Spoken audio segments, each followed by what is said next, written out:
तुमची काय वधू सूचक संस्था आहे का? नाही नाही हां नाही असेल तर सांगा, आमच्याकडे अजून आहेत अविवाहित माणसं आहेत जास्त. तसं काही नाही, आम्ही एजंट थ्रू आलो होतो. अच्छा ते काही आम्हाला थोडं बरं नाही वाटलं. हां यांची रांगी खुशी ओळख झाली. हां एक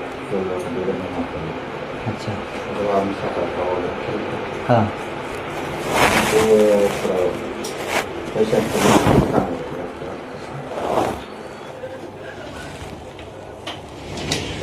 असं होऊन जाईल, मग मी खाते असं होऊन जाईल पैसे.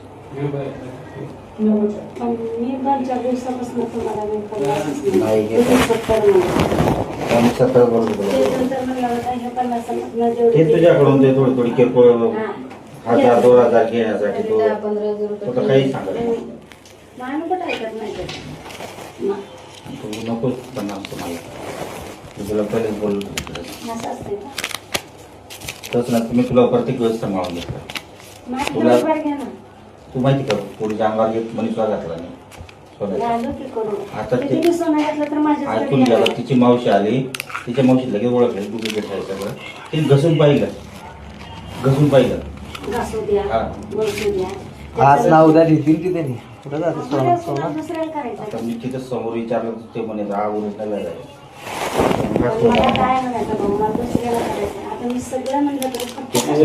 ते तुमच्याच घरात येणार आहे, तुम्ही करा नाही तर नका करू, ते काही विषय नाही. पण मग माझी लबाडी पडते ना, मग असा विषय होतो.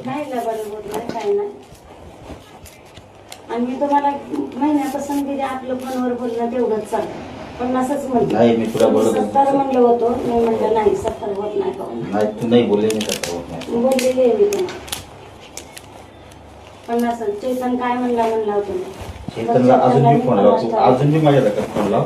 आम्हाला किती खबर केली त्यांनी चेतनला विचार हे तुझ्याकडं किरकोळ कारकोळ 1000-2000 घेण्यासाठी 1000 रुपये खाल्ले त्यांनी असे खोटं आमचं नाव करू यांच्याकडनं पैसे काढले का त्यांना पाठवायचे म्हणून. आणि काल फोन मी 15,000 रुपये काढले त्यांच्याकडनं. काल मी फोन केला तर तो म्हणतो का 50,000 पाडवा नंतर सांग बा त्यांना.